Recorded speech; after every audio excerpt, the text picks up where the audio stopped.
The following was completed before the tragic events of the Minneapolis school shooting were known.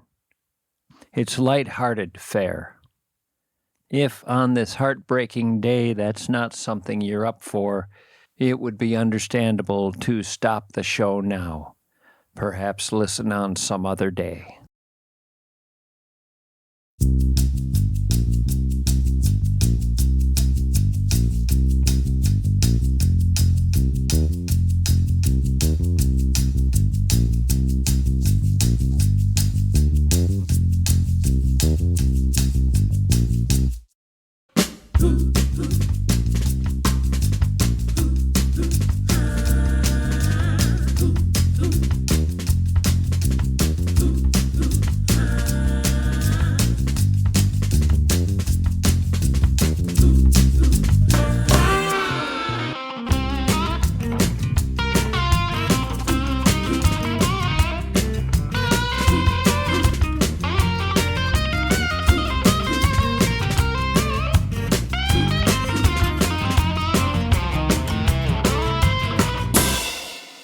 Have you been walking down the street at all recently and had the song "We Built This City on Rock and Roll" playing in your head? Lucky you, because I've had it. And I think I must have been walking through some store where it was playing, or it might be that it's the 40th anniversary of that song, Jefferson Starship, or was it just Starship? One of those incarnations. 40 years ago this summer, 40 years ago this month, we built this city. We built this city on rock and roll. That song came out and I think killed some people. I think some sensitive people, some people out there whose ears are very sensitive, died that August in 1985. They heard it and they just fell over. And people thought, well, they're kind of weak. No, they were sensitive. And the song was brutal. The song was brutal. And they were sensitive, okay? Others took longer to die. Some died 5 years later after hearing it many, many times. They eventually died. And doctors said it was some natural causes. It wasn't natural causes. It was that song, "We Built This City on Rock and Roll." It took out hundreds over the years. Hundreds of people died. Sensitive people, yes, people musically astute and sensitive. But I had that song in my head, and it has to be that it's the 40th anniversary. It's considered, this isn't just me talking, it is considered one of the worst songs ever. I think if you look up worst songs of the last half century, that's near the top. We Built This City on Rock and Roll. It was, first they were Jefferson Airplane, then they were Jefferson Starship, then they were just Starship. And somewhere in that later life, they put out that song and humanity took a beating like they hadn't since, well, probably since the bubonic plague. Back in 2004, the editorial staff of the music magazine Blender named "We Built This City" the worst song ever recorded. That topped a list that included "Achy Breaky Heart," "Everybody Have Fun Tonight" by Wang Chung, "Ice Ice Baby" by Vanilla Ice. How did Grace Slick sleep at night? She had been part of Jefferson Airplane. White Rabbit, one pill makes you larger, one pill makes you small, and the one that Mama gives you doesn't do much of anything at all. Don't you want somebody to love? How could that same woman be involved with "We Built This City on Rock and Roll"? I know she made one hell of a lot of money off it. It was a big hit. You know, if it put food on the table, I should lighten up. And if that many people liked it, who am I to say it's a bad song? Yeah, who are you to say it's a bad song? Get out! Get out! No, a lot of people agree it's a terrible song. You can look it up. Rolling Stone, I think, had it as for sure the worst song ever produced in the 1980s. I know that. The worst song of the entire 1980s. And the 80s were a brutal period in music. Not to a lot of people, but to me. You know, I sometimes think about the fact that Jefferson Airplane felt the need to become Jefferson Starship, and I think, did you really believe Jefferson Airplane would become too antiquated? with us putting a man on the moon and developing this big space program, was it passé to have airplane in your name? You felt you had to grow with the times and become Jefferson Starship? I just think that's absurd. I mean, did the band, the Cars, all of a sudden feel one day, we should be the Planes? Jefferson Airplane isn't using airplane anymore. We could take their airplane. Well, if they felt the need to leave airplane for Starship, maybe we should jump from Cars to Starships. No, just stay with your name. Cat Stevens, when he wrote Peace Train, left it alone. The years went by, all sorts of changes. He didn't feel it should be Peace Starship. I think the second they became Jefferson Starship, we should have known the songs were going to become just ridiculously horrible. The crazy thing about the song We Built This City is that you have to blame a guy who you probably don't even know should get the blame. You have to partially blame Bernie Taupin. Yes, Elton John's lyricist. He penned the words for that song. Speaking of getting rich off that song, Bernie Taupin got rich off that song. If he wasn't, he was already rich, obviously, but he got even more rich. Bernie Taupin, do you ever brag about that at bars when you're trying to meet women? Yeah, I wrote the lyrics to We Built This City on Rock and Roll. What? Where you going? Where you going? What's the matter? Bernie probably scribbled that out in 3 minutes. I was struck recently by how quickly he and Elton John worked. Your Song, their hit, Your Song, Bernie Taupin scribbled that out on a napkin on a kitchen table in a few minutes. Gave it a Elton John. Elton John spent, according to Elton, 20 minutes on the music. 20 minutes. This is for Your Song. It's a little bit funny. 20 minutes. Is that art when it only takes 20 minutes? It might be art, but is it art?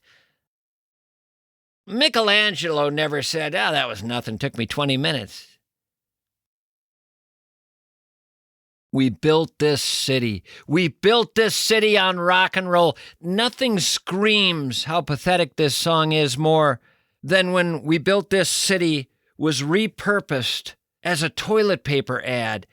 And instead of We Built This City on rock and roll, it became We Quilt This City with a Comfy Roll. I'm not joking. Quilted Northern toilet paper said, can we buy that song? Sure. It's a lousy song anyway. It's considered one of the worst songs ever. Yeah, sure. We'll sell it to you. What are you going to do with it? You're a toilet paper company. I have a feeling you think of this song as absolute crap. So you're going to do what with the song? You're going to change it to We Quilt This City with a Comfy Roll? Well, that'll finish the song off completely. That will put the last shovel full of dirt on its grave. We quilt this city with a comfy roll. We quilt this city. We quilt this city with a comfy roll. Say it doesn't matter. Say it's all the same. But we are here to change your toilet paper game. Quilted Northern's comfy, and comfort is your right. Making this world a cushier place, that is our fight. So cushy and so plushy, just give it a try. Feeling is believing. The quilted comfort. The quilted comfort of Quilted Northern. We quilt this city. We quilt this city with a comfy roll. Keep it quilted with Quilted Northern.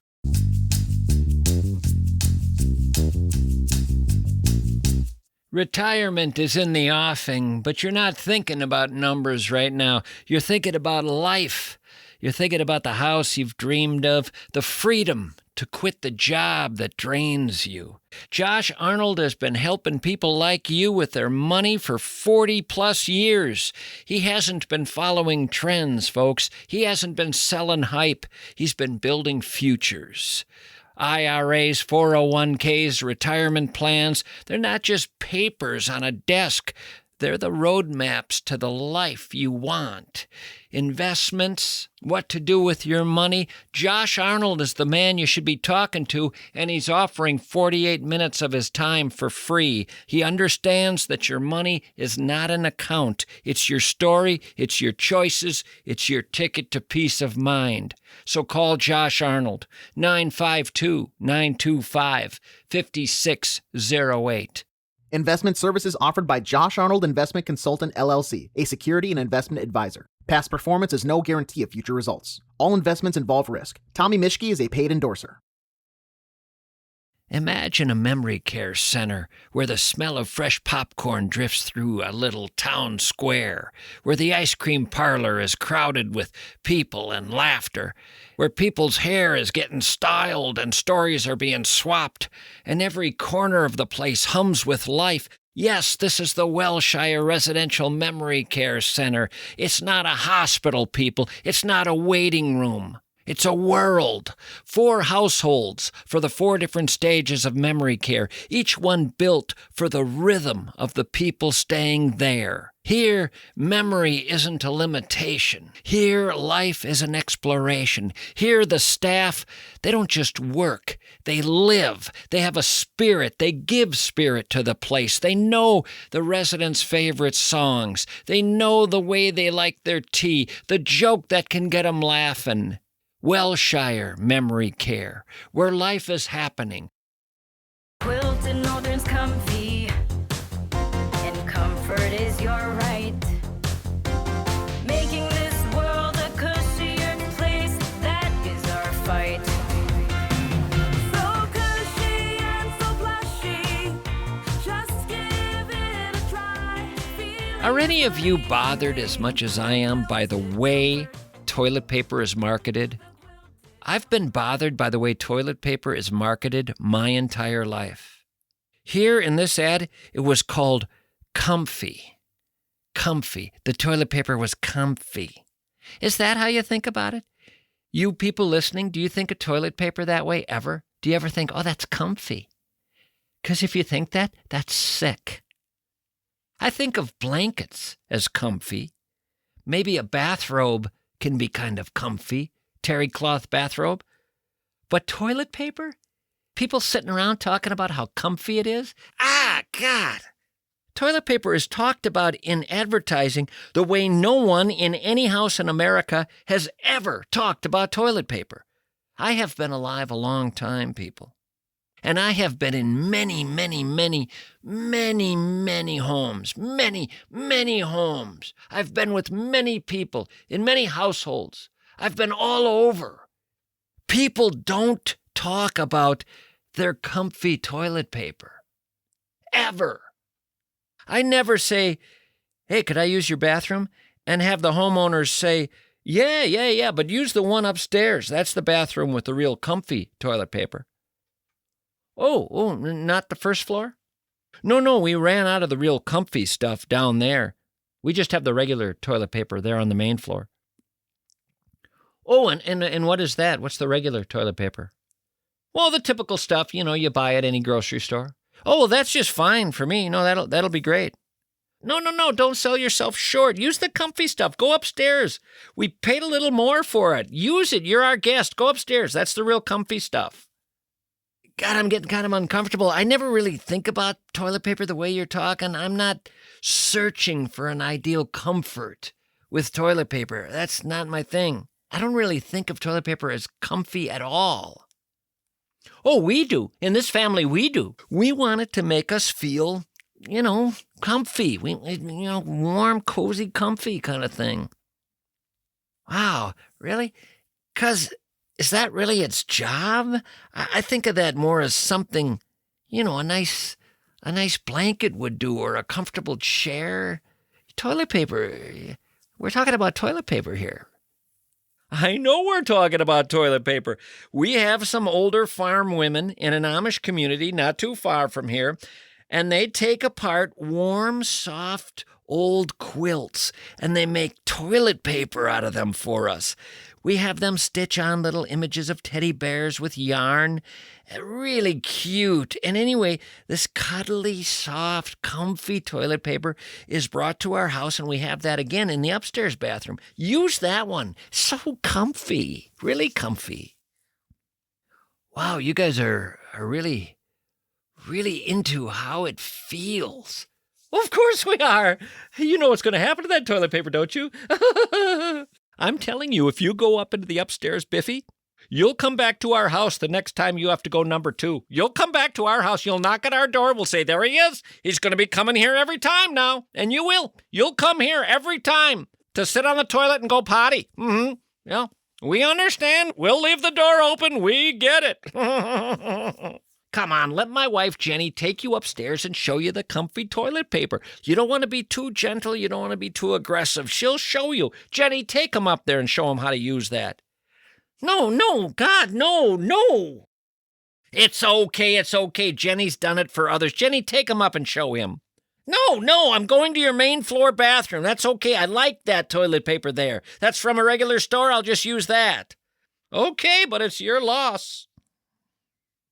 Why did I bring up that topic? Oh, we built this city on rock and roll. We quilt this biffy... What was it? We quilt this city with a comfy roll. That's right.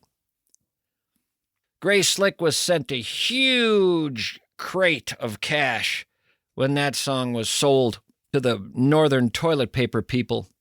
Grace Slick. By the way, what a name. Grace Slick. You people may think that's a made-up name. It's too perfect. It's too Hollywood. It's too ideal for a rock and roll chick. Grace Slick. Well, you're right about one thing. It wasn't her original name. Her original name was Grace Wing. Grace Wing. But she got Slick the way so many people get their last names. She got married to a guy named Jerry Slick. Her first husband was Jerry Slick, and she went from Grace Wing to Grace Slick. So Grace Slick of Jefferson Airplane, then Jefferson Starship, and then just Starship, was Grace Slick legitimately. Jerry Slick, now that name's worrisome. That can't be a real guy. That's got to be the name of a used car dealer in a cartoon somewhere. Jerry Slick? Hi, gang, I'm Jerry Slick. We have some hot deals for you on the lot today. This little beauty here is going for only $9,000. See the red tag? That's how you know we're slashing prices. Those red tags are everywhere. Look. Although I should mention, when the truth is found to be lies and all the joy in you dies, don't you want somebody to love? Come on down to Jerry Slick's used car lot. Here's the craziest thing about the Slick family and Grace Wing. So Grace Wing marries Jerry Slick, finds herself in the Slick family. Well, Jerry's brother Darby, he's forming a band. This is in the 60s. He's forming a band called The Great Society. Terrible name for a band. He just went and stole that from LBJ, LBJ's Great Society. And he's written a song, and he wants Grace to sing it. Grace, his sister-in-law. Darby Slick has written a song. You know what song he's written? The only song he ever wrote. Don't You Want Somebody to Love? Grace Slick didn't write that. She wrote One Pill Makes You Larger, One Pill Makes You Small. She wrote that, by the way, in 30 minutes, she says. But no, she didn't write Don't You Want Somebody to Love. Her brother-in-law did. Darby Slick, the brother of the used car salesman. Jerry Slick. Jerry Slick wasn't anywhere around when that song was written. He was selling cars. He was saying, it's our red tag sale. Everywhere this weekend there will be red tags. This 2015 Ford Fusion, for instance, has only 124,000 miles, and it's got the red tag. That means we're selling it for a song, and the body is absolutely cherry. Cherry for Jerry. Jerry Slick. That's me. Though I should mention, when the truth is found to be lies and all the joy in you dies, don't you want somebody to love? My brother wrote that, Darby, and he gave it to my wife. I know you don't believe me. Nobody does. But the fact is, when the truth is found to be lies, and all the joy in you dies, become a used car salesman. Become a weird used car salesman. Don't you want a used car salesman? I'm a freaking used car salesman. I'm Jerry Slick, and I'm on LSD right now. I got some from my wife's underwear drawer. She thought I'd never go in her underwear drawer. But I'm Weird Jerry Slick. Of course I'm going to go in there. Didn't expect to find the acid, however. And now I'm seeing imaginary cars that don't really exist, 'cause this isn't even a used car lot. This is an aquarium at the San Diego Zoo, and it's after hours. What am I even doing here? And how am I seeing Ford Fusions floating in the water with red tags?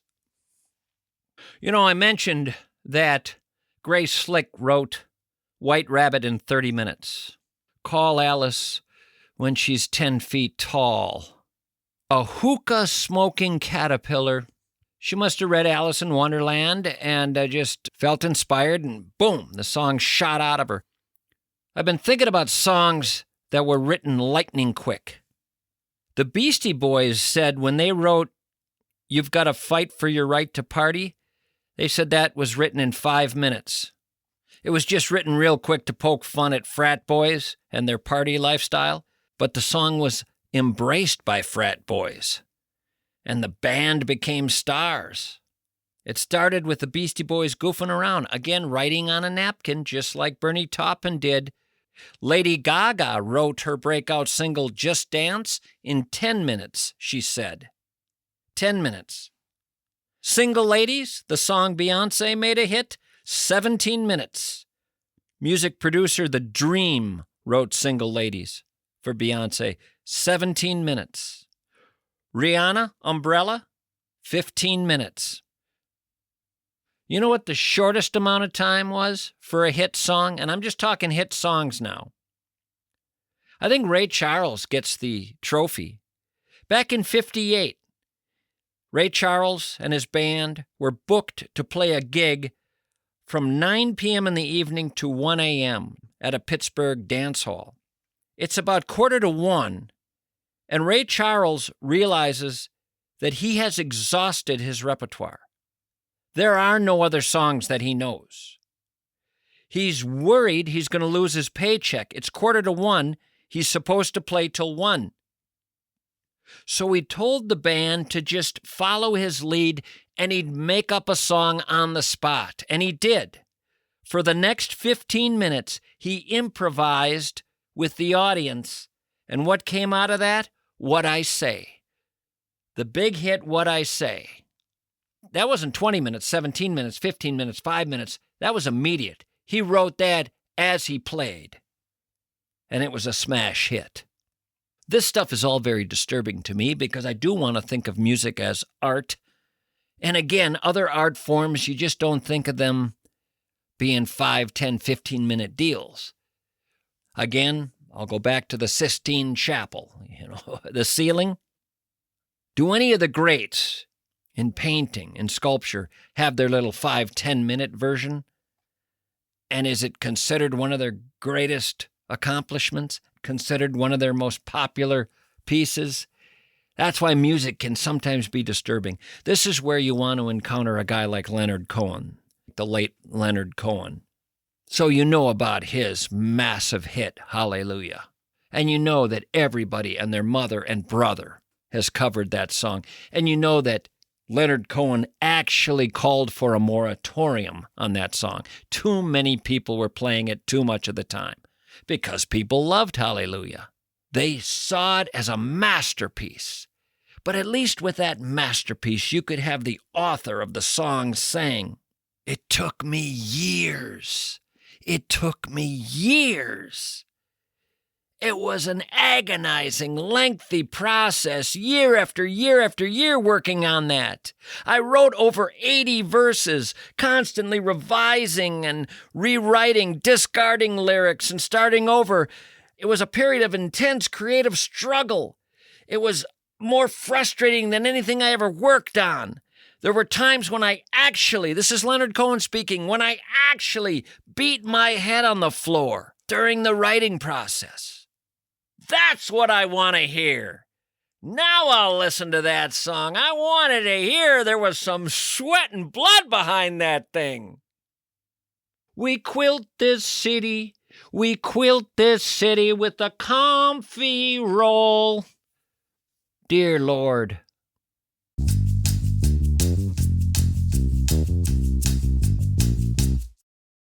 You have a furnace or you have a boiler. Boilers are often paired with radiators or baseboard heaters or radiant floor systems.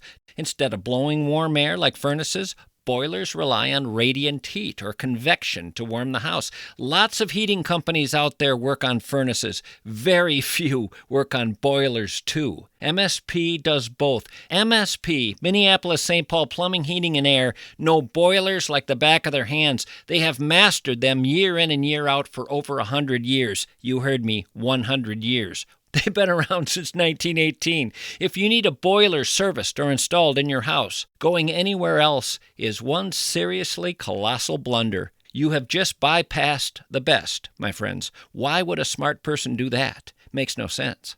10-year warranty on parts and labor, transferable to a new homeowner should you sell your house. No one else in the industry offers that. Category after category, they stand alone. MSP. Contact them for plumbing, heating, and air conditioning. The Spectacle Shop is at the Minnesota State Fair for a few more days. First floor of the grandstand, not the second floor. They moved to the first floor, and they're doing something you're not going to see anywhere else in the country right now. A $59 frame sale on frames that are normally $250 to $800. Just $59 if you buy a pair of prescription lenses. You can bring your prescription to the fair. Spectacle Shop has been voted best eyewear store in the state of Minnesota the last 5 consecutive years by readers of the Star Tribune. And there's a reason. They have eyewear you won't find anywhere else, and they have a staff so knowledgeable, so skilled, that you'll actually realize the other places you've been going have been pretty much populated by idiots. I'm sorry. Stylish frames, designer frames, frames you won't see anywhere else. $59. But only at the Minnesota State Fair. First floor of the grandstand. Take them up on this offer now and rob them blind. Spectacle Shop.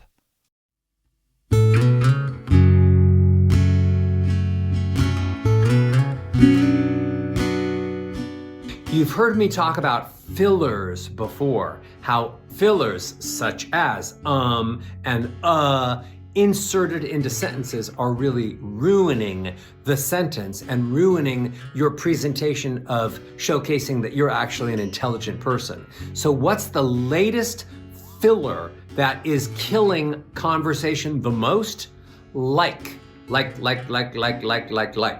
I want you to eliminate like. Get used to describing things without using the word like. Like, oh my god, hi. Oh, like, hi. Like, how are you? Like, I'm so good. Like, how are you? Like, I'm good.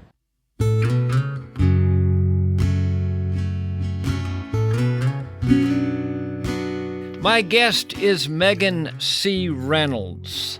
She is an editor at Dwell magazine, and she has written for many publications: BuzzFeed, The New York Times, Elle, Gawker, Bustle, Vulture. The book she has written that I'm holding in my hand is called simply Like. Like. A history of the world's most hated and misunderstood word. Megan C. Reynolds, welcome to the show. Glad to have you here. Thank you. Hello. Thank you for having me. I have wanted to talk to someone about this for a long, long time. When I saw your book, I didn't even read about it. I didn't look for a review. I didn't want to find out what anyone else thought about it.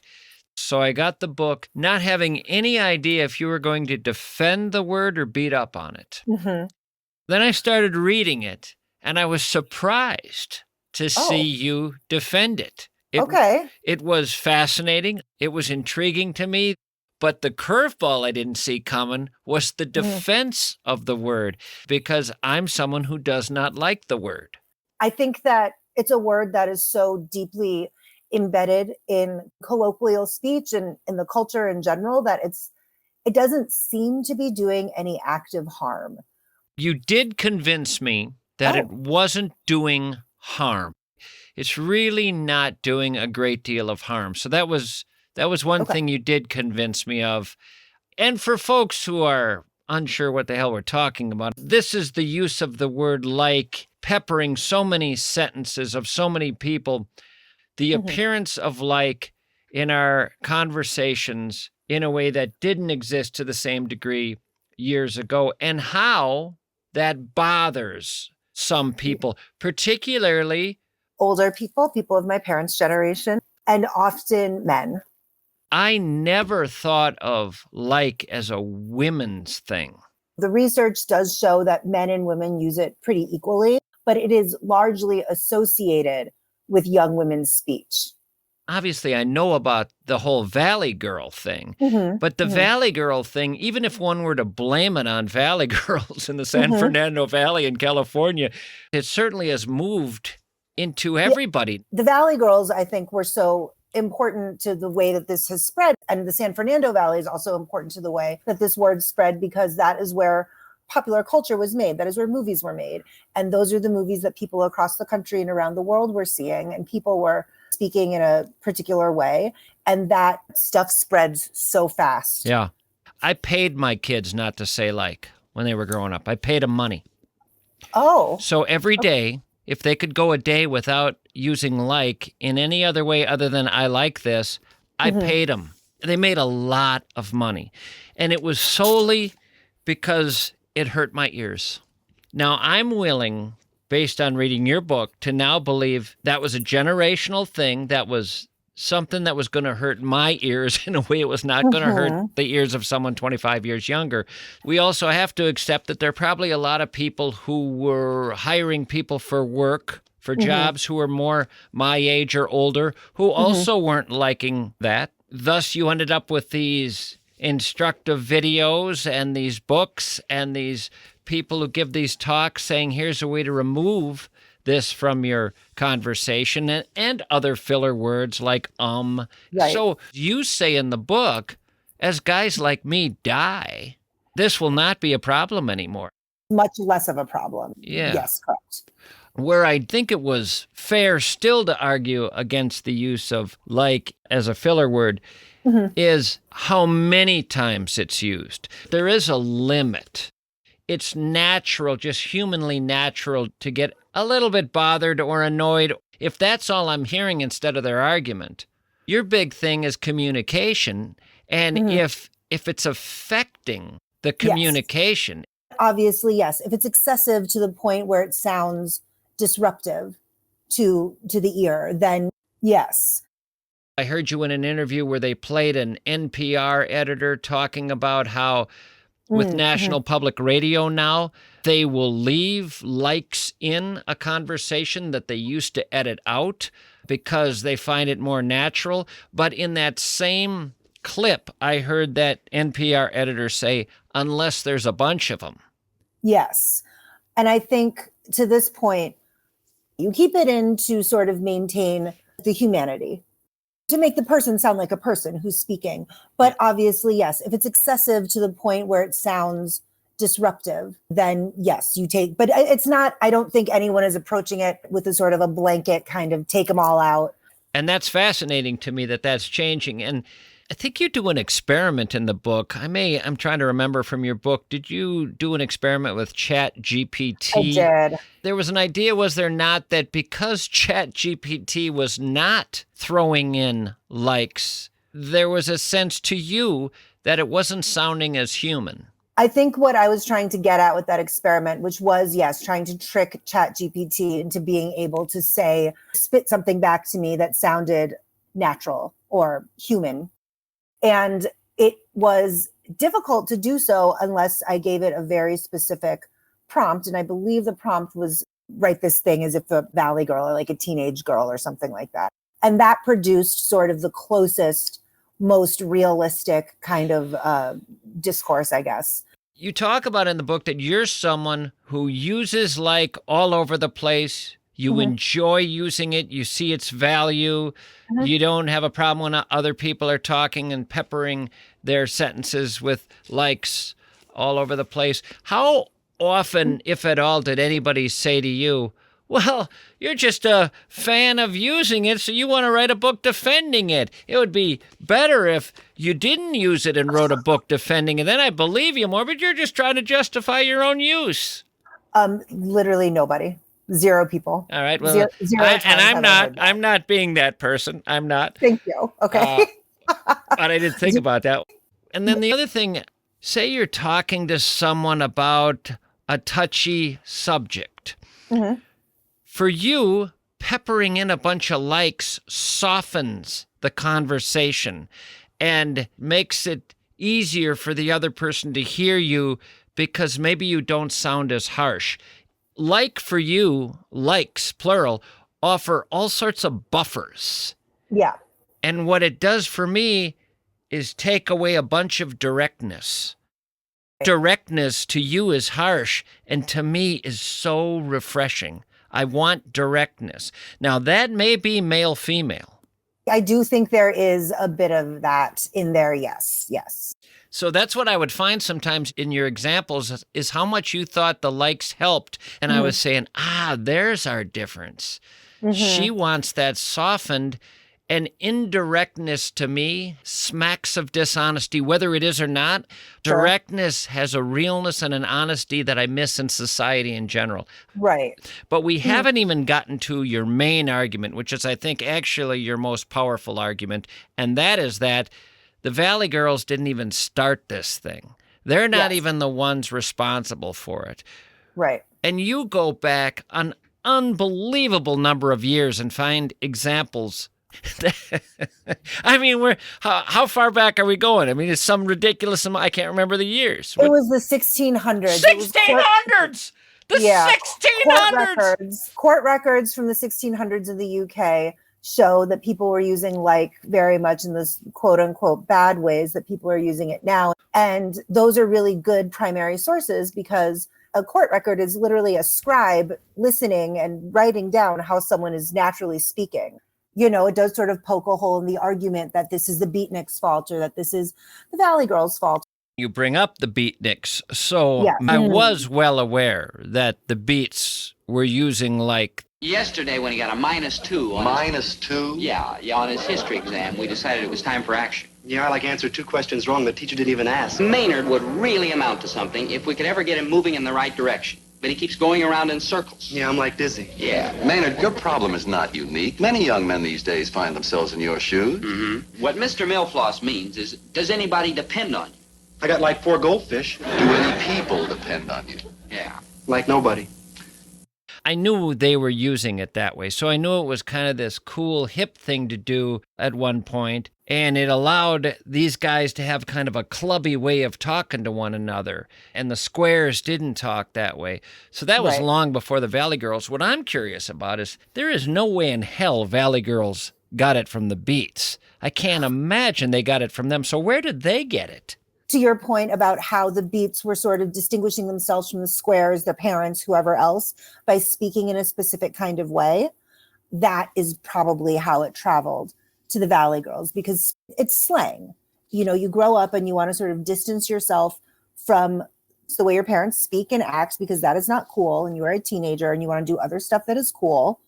So I think sort of got a stronghold in sort of youth culture, just period across the board. And then it eventually made its way to the Valley Girls. And I believe Frank Zappa said that he was just like for the song Valley Girls, he was literally just observing the way that his daughter and her friends spoke. You can't trace a direct line from Beats to Valley Girls, but I think it's more of like youth culture in general. And then what was the youth culture in the Valley Girls in the 80s. Would you have made, do you think, a similar argument?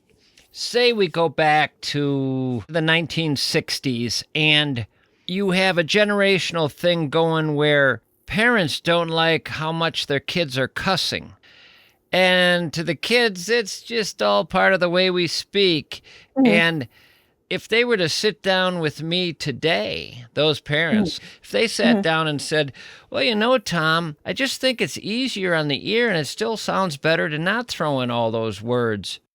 I can't argue with that, even though I became the guy that caused them their problems. Yeah, I do think it, how will I put this? I do think there is something to be said to your larger point about directness and being assertive and sort of being clear and confident in your speech. And I do think, yes, sometimes like can detract from that. But I don't think that it is necessarily a negative. There's a time and a place. There's a time and a place.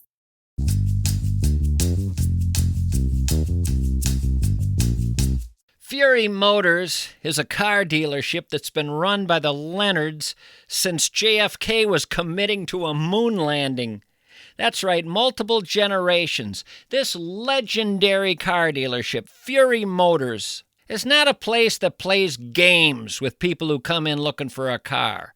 They know cars like Neil Armstrong knew moon boots. They know people just as well. And they know how to sell a car without treating people like cattle, which is more than I can say for most dealerships I've dealt with. They've got Chrysler, Dodge, and Jeep in Stillwater and South St. Paul, and they have Fury Ford in Waconia. But they also have like-new used cars in every make and model. The crew at Fury Motors, these guys actually seem genuine. They seem alive. They seem interested in you as a person. They don't do that good old fake caring thing. You know the fake caring thing? They're into real caring. If they were any more human, you'd be making them your therapist. What? Fury Motors. South St. Paul, Stillwater, and Waconia. Ever wonder what a bank would feel like if it was filled with, human beings? If it was created by human beings for other human beings? Not just lines in front of a teller, but a place that singles you out and says, hey, friend, that's North American Banking Company, 6 locations across the Twin Cities, doing banking differently. Imagine walking into a bank and feeling like someone actually gets you. They're like you. Your money, your goals, your time, they understand all that. There's no blah, blah, blah bank jargon, no corporate staff training nonsense, just smart, compassionate human banking. And here's the kicker. North American Banking Company isn't following the old rules. They're rewriting them because when it comes to your money, different has got to mean better. And here it does. So if you're ready to experience banking that actually works for you, stop by North American Banking Company. And maybe, just maybe, banking will feel like it used to when it was handled by humans. North American Banking Company. Member FDIC, Equal Housing Lender.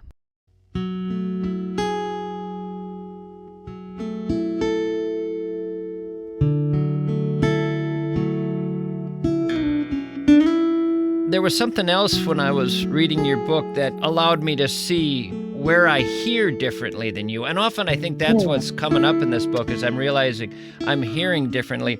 Your understanding of eloquence. So you write in your book about eloquence. You have a different sense of what's eloquent than I do in speech. You write, my understanding of eloquence has little to do with filler words or really the words that are spoken at all. But with the overall impression you leave when you're done speaking. That's a little tricky because for me, the overall impression one leaves when they're done speaking is going to be, did I spend a lot of time hearing a lot of words that got in the way of what they actually wanted to say? Right. But for you, it's not going to be necessarily getting in the way. No, and that's because I think what really matters to me is context. It's knowing your audience, knowing who you're speaking to, knowing that you need to speak a certain way to a certain audience in order for your message to get across, for your message to be legible. And politicians do it. Politicians do it when they're campaigning. They sort of not dumb themselves down, but, will get a little more folksy to try to win them over. It's the same kind of thing. I want to throw out just this one other example because I'll forget it if I don't. This is from 1865, a 90-year-old woman living on the west coast of Canada. Listen to this sentence. I just know how to act. This has also been identified in New Zealand, other parts of the English-speaking world. It's clearly attractive to reach for that. There's something about it that really makes people feel this'll help me a little bit here. How is it helping? I know at one point in the book you talked about its necessity because if you removed all the likes, there would be these pauses as you came up with your next sentence where like wouldn't exist. And the sense would be that you stopped talking and someone else would just jump in there, pausing to say like, and then continuing on allows the person to understand you're going to continue talking. But that's yet another thing I'm bothered by. Yet another thing I'm bothered by is people's failure to allow space. The idea that we have to jump in within 0.006 seconds. What that smacks of, and I'm as guilty of it as anybody, probably more so, what that smacks of to me is poor listening. You're ready with your next thing before you've really listened to what's been said. So while I understand why you think it's good there, to me it just identifies a new problem. I do see your point. I do think that people silence, I do think maybe we do struggle a little bit more nowadays with silence. I was saying in some other press that I was doing that, when if I'm listening to a podcast or something and there is a natural pause, the person who's talking is literally pausing to get their thoughts together and say something else. I assume that something is wrong with my telephone or that something has happened to the thing that I'm listening to. Have you been interviewed by anybody who has admitted, as I have, to really disliking the ubiquitous use of this word? Yes, I did an appearance, when was it? Sometime in July on WGN Chicago's, one of their morning shows. And the first question that the male anchor asked me when I logged on was, how can you be defending this word when this is something I'm telling my teenage daughters not to say because they're going to go out into the world and sound dumb? The argument there was around professionalism, around what will the larger world think of his daughters as they're trying to get jobs and, climb the ladder or do whatever. This will damage their credibility. This will damage their ability to get a job. This will do many terrible things that will compound over the course of their lives. And I can think of many examples of people in my life who are very successful, who have said who do say in the workplace and wherever else, and it has not been detrimental to their career. Yeah, I don't doubt at this stage of the game it's becoming less and less detrimental. At one point it might have been. I can understand the father's concern only from the standpoint of, in his world, this is how it's viewed, and he's worried that there will be guys like him out there. I also know that one of your big defenses in this book is let's quit beating up on young women. And that comes screaming through in this book. Oh, good. That was the part that threw me because I was someone who did not see this as a women-men thing. I will say that there was an interview I did with a young woman one time, 16-year-old, and it surely could have been a 16-year-old guy. It's the one time I remember I probably took a day of editing, pulling out not all of them, but a lot of them because I thought, this poor girl, no one's going to hear the wonderful things she's saying. They're just going to talk about the way she talks. I'm recording this in audio, and I'm going to go home and put it on a podcast. What do I do here? Right. So that was the decision I made. One thing that was intriguing to me, I think you wrote about this, or it might have been in an interview I heard you do. People were surprised to learn they used the word as often as they did. They didn't hear themselves using it. And later on, they would be told, 47 times in that 11-minute stretch. No way, maybe once or twice. Again, this might be just me, but I'm also a fan of us all being more conscious. That's fair. I think there is something to be said for being more conscious of the way we speak in general. And I guess it truly depends on the person as to what you want to be conscious about. Yeah. So here's a tricky one for you. What if someone is going into an interview where it's some old timer like me? It is someone who, if they hear 90 of those in the first 5 minutes, they're going to say, oh boy, I'm not even going to be able to work around a person like this. Would you coach that person to speak differently in that interview? I think what I would say is, look, this is what you're facing, okay? You're facing someone this is the kind of person that will probably be upset for this. Try not to let that get in your head. You need to, locate that confidence somewhere within yourself.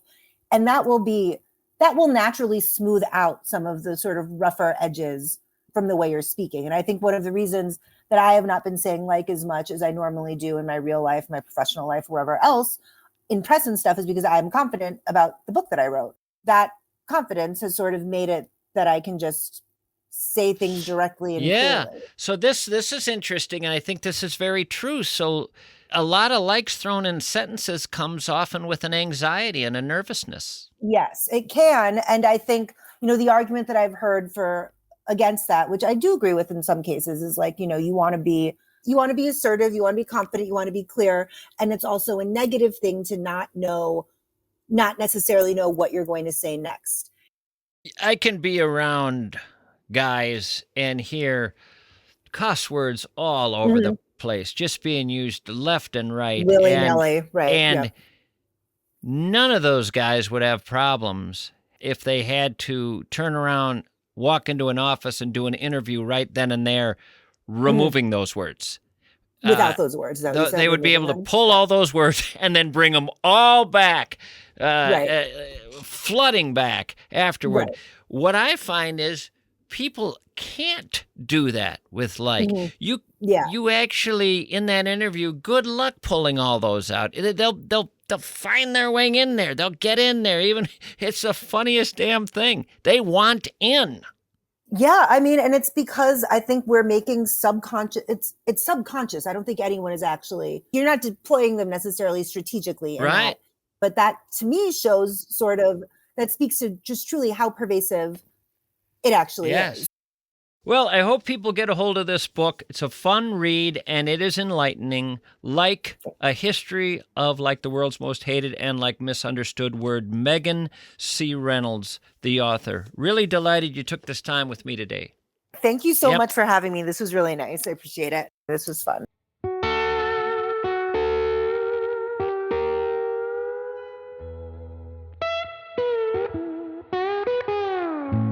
And that's like gonna do it for this show. But like there are more shows I'll be doing in the future. Some like coming up shortly. So thanks for listening.